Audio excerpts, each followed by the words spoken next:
So we are here at Seminole Power Sports. I got the call yesterday, and she is done. She is all done. Woo, finally, guys, after 2 months, we finally get the bike back.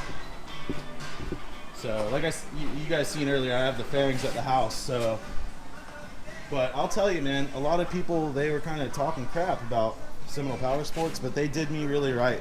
They definitely took care of me, and the bike was really in good hands. So let me go ahead and sign some paperwork, say hi to these guys, and then we'll get on the road. So this is the man himself. Jared, say what up. Hey, what's up, man? Awesome. So these guys definitely took real good care of us. We're gonna finish the paperwork, and then we're gonna hop on the road. If you guys need any kind of work, they got a shit ton of bikes too. Like, come check them out, man. These guys are good people. So come see Jared here in service. What's up, pigeons? Finally got the bike back after 2 long months, and wanted to go ahead and basically tell you what the overview and everything that was wrong with the bike and why it took so long. First off, I just want to say, thank you to Jared and Chris at Seminole Power Sports. Everybody told me bad things about those guys. Oh, they did this, they did that. Honestly, they treated me like a king. They took care of my bike like it was their own. And the reason it took so long was nothing on them. It was actually on the fact that the parts that need to be replaced came from Italy. And we're here in the United States, so that does take a couple, 2 to 3 weeks. So I want to just let you know what was wrong. The last video that we had on the update was the bike hydro locked. And basically what happened was, and now you may notice, sorry to go off topic, but you may notice the bike's a lot louder. That's a surprise that I have for you guys that we'll talk about later in this video. But yeah, so basically the bike was hydro locked. But what happened was, because the ECU went bad, the bike kind of, not went into limp mode, but the bike actually locked itself. So it seemed like it hydro locked, like the engine seized, but actually the bike kind of, just wouldn't allow it to go any further with the fuel problem. And the issue was, the whole issue, check this out, guys, the whole issue on the whole bike leaking fuel was the main fuel relay. The bike was being overfueled by the main fuel relay to where it was dumping fuel so much. I mean, if you guys know, a fuel system is a high pressure system, so it's got fuel going through the lines really fast at a high rate of pressure. So what happened was, it was overfueling it so much in the high pressure lines that it was actually shooting back out of the O-ring, out of the secondary injectors that we thought it was. So that's what was causing it to leak, and that's why fuel wasn't leaking everywhere, like pouring out. It was just kind of spewing, little drops at a time. And they, I don't know, like I said in the last video, you could hear where the fans were turning on automatically as soon as I hit the key switch, and that was the ECU issue. There was a bad, what they call a short to ground on the ECU that was causing it to do that. It basically fried the ECU. So those two issues had nothing to do with each other, and they happened at the same time. Yeah, so they replaced the ECU and they replaced the main fuel relay. Everything was good.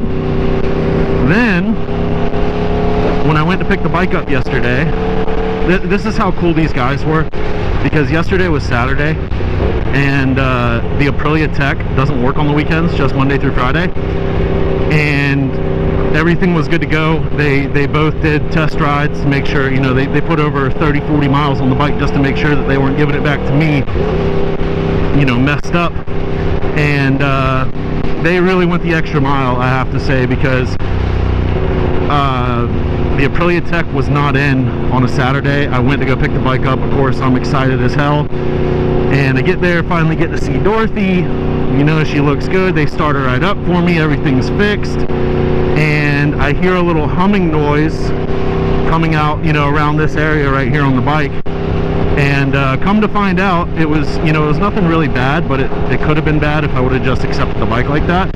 there was a relay humming underneath here, where the relay box is. It was humming. If you guys don't know what a relay humming means, I mean, basically it's like a high whine frequency sound that means your relay's, you know, basically starting to go bad. So instead of taking the bike like that, and instead of them being douchebags at dealerships like most dealerships are on a Saturday, oh, come back next week and you can get your bike next week, blah blah blah, Jared, the main service advisor, was like, John, just hold on for a second. He's like, I'll pull the tank myself and I'll see what the problem is, and we'll get you back riding today and make sure this thing's fixed. And I know you've had a hard time, so we'll go ahead and fix it for you anyways. And he went back there and spent 45 minutes pulling my tank, everything, and replaced that relay on a Saturday. This is the service advisor that, you know, he doesn't have to lift a finger to get his elbows dirty at all, except he did it for me just to get the bike back, just to get back to making content for you guys on the bike. That was really awesome, man. That was a great experience at the dealership. And like I said, everybody was telling me not to go there, but I'm actually happy I did. They took really great care of me, and they took really good care of the bike. They got it back. I don't want to say in one piece, but they actually, I mean, it's all fixed. It's all smooth as can be.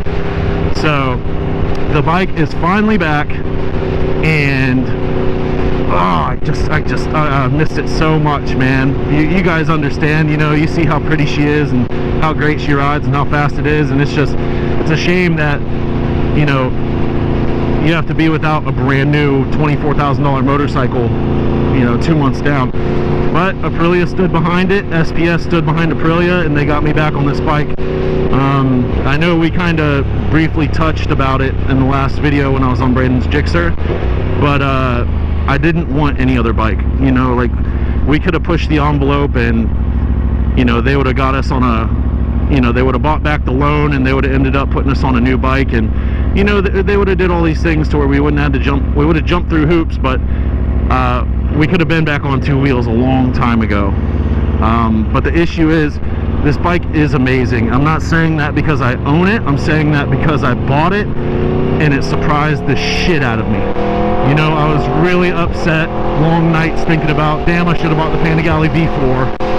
But it just, this bike has creature features the new Panigale doesn't. You know, the shit that I thought I could live without, the cruise control and the USB. But once you have those things in a package like this, you really don't want any other bike. Another thing is, I let Brandon ride the bike just so he could give it like a, what do you call it, like a unbiased review coming from the R1, which is like, you know, the track focused street bike. I mean, this is track focused too, but what a lot of people don't understand about this bike is it's a great road bike. Like, seriously, it's super streetable. Like I said before, I mean, it's super high up, it's super tall. When you just sit on it at a dealership or one of your buddies, it feels aggressive as hell, and it's just, you know, it seems like a lot of bike, but what people don't understand is, as long as you're not at a stoplight, you know, and you're tippy-toeing like I am, it's actually really great. You're more upright on the bike than like the Panigales and the R1. Damn, it's hot out here in Florida today. But no, like even Brandon, when he got off the bike, the first thing he said was, holy shit, man, this bike feels super comfortable. And you got to remember, you're riding it aggressive, you know what I mean? So to be that comfortable in a package like this really says a lot for Aprilia. And you know, now that I'm making content a lot more for you guys, I wanted to give you the real video, you know, on why I waited for the bike to get it back. I didn't want to make the, oh, watch this before you buy Aprilia video that everybody makes, you know, talking shit about their dealerships or a certain manufacturer or brands, you know what I mean? I didn't want to do that. So I waited it out, and I'm super glad I did. Now, on another note, let's talk about the future of the channel. I'm working out a couple deals behind the scenes to get some parts on the bike. Got our Red Bull fix, and this is it. So this isn't the permanent exhaust, so I don't want you guys to like worry about the, you know, the MIG welding right there. I wanted something on the bike just to, you know, kind of hear her a little bit better and just have a different look than that ugly ass stock can. So This is not how the bike is going to stay. Like I say, we have a new exhaust coming from Italy, hint hint, and of course once that comes in, that's going to be the one installed. But this is Two Brothers exhaust that I actually shortened about 10 inches and painted it, so it looks completely custom, completely different than any Two Brothers you've ever seen. And I welded up, you know, cut and welded up the link pipe to make it fit this bike. So it sounds amazing. Unfortunately, you guys aren't going to really hear a cold start because I'm a dick like that, and I want you guys to subscribe and stay tuned to the next video. That's going to be, you know, basically just a startup and rev of this exhaust. But yeah, let's go ahead and hop back on the bike and rip the piss out of it.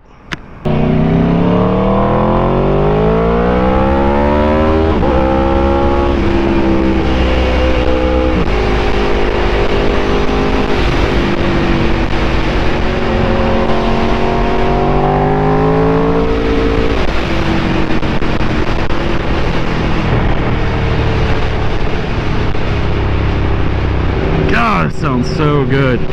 Yeah, so like I just said, this exhaust is just temporary for a couple weeks. It didn't cost me nothing. I had all the parts laying at the house. I basically just had to retrofit them, do some welding, a little bit of painting to make them look really, really nice. But I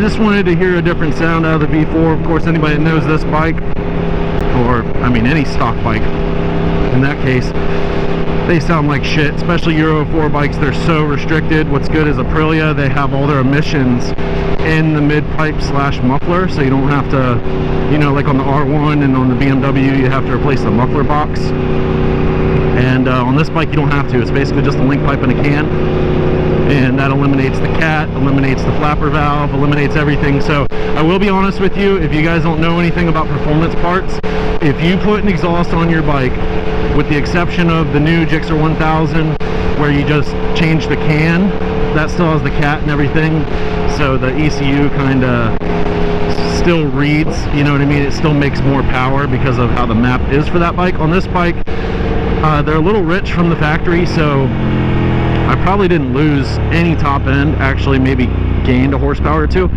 But if you guys don't know, once you take out that flapper valve, you do lose a little bit of bottom end, and that's, you know, the flapper valve is in these bikes more or less for noise emissions, but it does create some back pressure on the low end, you know, so you are losing some performance by just throwing an exhaust on your bike and not having it tuned.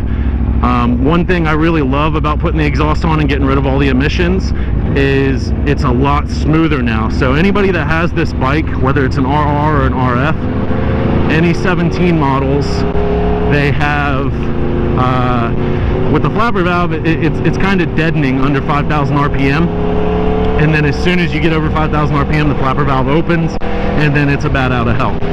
But when you're in a turn, say second, third gear turns, where you're running right about 4,000 or 5,000 RPM, and then you go to accelerate out the apex, you don't get a good feeling when you go to give it a lot of throttle. I love when people don't look for blinkers, only in Florida. Alright, let's cheat. Yeah, so this exhaust definitely smooths out the power, and with the Aprilias, they're linear enough to where it's not hurting anything. But yeah, just stay tuned, definitely, because we're going to get some really good parts for the bike. Don't forget to subscribe, like this video if you haven't already, and I will see you again soon, boys. Later!